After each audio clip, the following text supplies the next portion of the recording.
guys, welcome back to another one of our 3-month challenge workouts. It is October, which means I'm going to be going through all the moves in today's challenge, but I am going to also be giving you alternatives and modifications. And I haven't talked about this in a while, but don't forget that there's a huge grand prize giveaway for the person with the best overall progress, so it's mental, emotional, and physical. You can check the description box for all of those details, as well a code to get 1 month free to the FitBody app, which is where the challenge is at.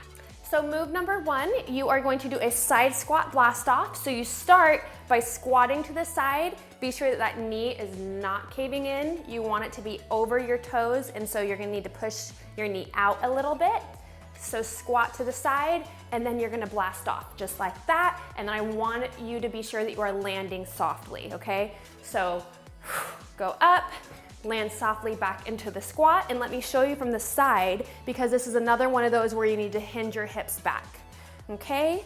So squat to the side, hinge those hips back, and then blast off to the side. And when you do that blast off movement, I also want you to squeeze that glute, okay? So for the alternative, we are going to do the same movement, but we're gonna remove the blast off component. So you are going to squat to the side, and then just come up. And then I want you to be sure that you are focusing on pushing evenly through both your heel and your toes. So weight evenly distributed,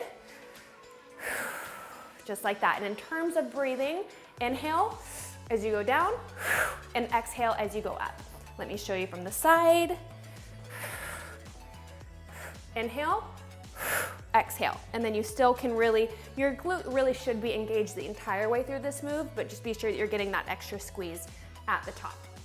And you don't have to squat all the way down to parallel, just squat as low as you can with keeping your chest up, and be sure that knee does not cave in. Now for move number 2, this is a killer move. We're gonna do the hollow body hold.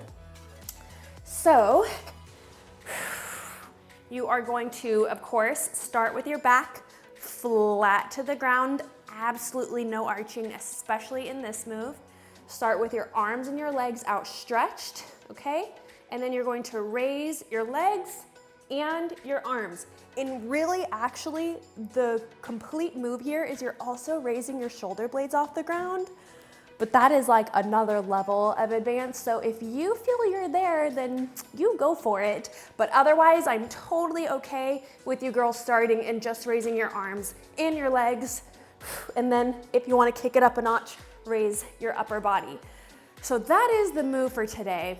Now, it is for 60 seconds, but if you want to break that down into 15-second intervals, that is totally okay, even if you are doing the regular move. Now, for the alternative, you are just going to do like kind of a modified leg raise. So instead of lowering your legs and bringing them back up, you're going to lower them and just hold them here. So it's really a mix of a modified leg raise and a modified hollow body hold. You just don't have your arms up, okay? And another thing to keep in mind, which this applies both to this modification and to the hollow body hold. Hi, Foxy. I didn't tell you guys, but we're dog sitting our friend's dog, and she's just a little nervous, so she doesn't come hang out too often, but she wanted to say hi. Say hi, everyone. Both with the hollow body hold and with this modification, the lower your legs are to the ground, the harder it is. So if you need to make it a little bit easier, just raise your legs a bit. I don't want them to be completely perpendicular to the ground, because then there's no force or resistance on your core. But you can have them, you know, just a little bit higher, and then bring them down a little bit lower as you feel your core get stronger as time goes on. All right, move number 3 is going to be a side-to-side commando. So up to now, we've just been doing regular commandos, and this one is gonna have a little twist. I am gonna move my yoga mat a bit forward to give me some room. So you are going to start in a high plank. Be sure that your pelvis is a little bit tucked, okay? Go down to a plank, minimize that hip swinging, back up, and then you are going to walk to the side and then do another commando, all right? So the same things apply as far as proper form goes as with a normal commando. tuck that pelvis a bit to really engage your core. Keep your body in a straight line and try to minimize hip movement. But when you're doing that crossover, just try to minimize rounding your back and still just try to maintain as much proper form as you can. But obviously you're switching sides, so it's normal if your torso and your hips move a bit more. So for the alternative for this, we are going to do a high plank walkover.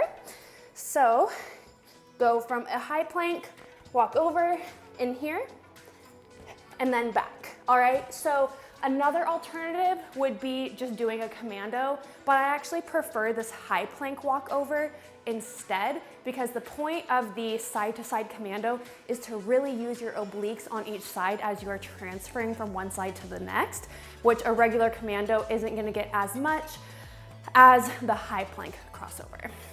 Now for move number 4, we are going to do side to side heel crunches. So I'll bring this back here and be sure that your back is flat to the ground, and then you're just going to crunch from side to side. And I really want you to almost exaggerate that side movement, because I really want you to squeeze and engage your obliques, okay? And I also want you to raise your shoulder blades a bit off the ground, kind of like with that hollow body hold. It really does further engage your core. Just like this. And as far as proper breathing, just breathe throughout. Okay, so there's no one part where you need to inhale or exhale. Just don't forget to breathe throughout the move. And then for an alternative, I want you to lower your shoulder blades back onto the mat. I do want you to raise your head a little bit, because then your hair is gonna like get caught as you go back and forth. Just raise your head a little bit, look up to the sky, but don't forget that I really want you to almost exaggerate and really engage those obliques.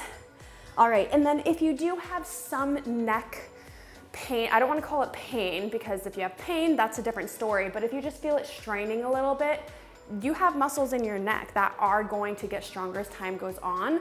So don't feel like you're doing something wrong. It is something that you're just going to build strength up with over time. But again, if there's actual pain, that's where that might be a different story, and you want to avoid any moves that do engage your neck. So, all right, now for move number 5, we are gonna be doing side to side snap jumps. So this is really gonna get your heart rate up and again, engage your oblique. So this is a lot of oblique work today. So what you're going to do, if you don't know what a regular snap jump is, let me show you really quick. So you go from a high plank, jumping up here, and then back out, okay? So a side to side jump plank, you're going to start from here, jump up to the side, back, and then to the other side, okay? So as far as an alternative, I want you to do the same movement, but we're gonna remove the jumping component. So start in a high plank, and then I want you to step out as far as you can, really feel yourself relying on your obliques, step back to a high plank, be sure that you stabilize and that you re-engage your core, okay?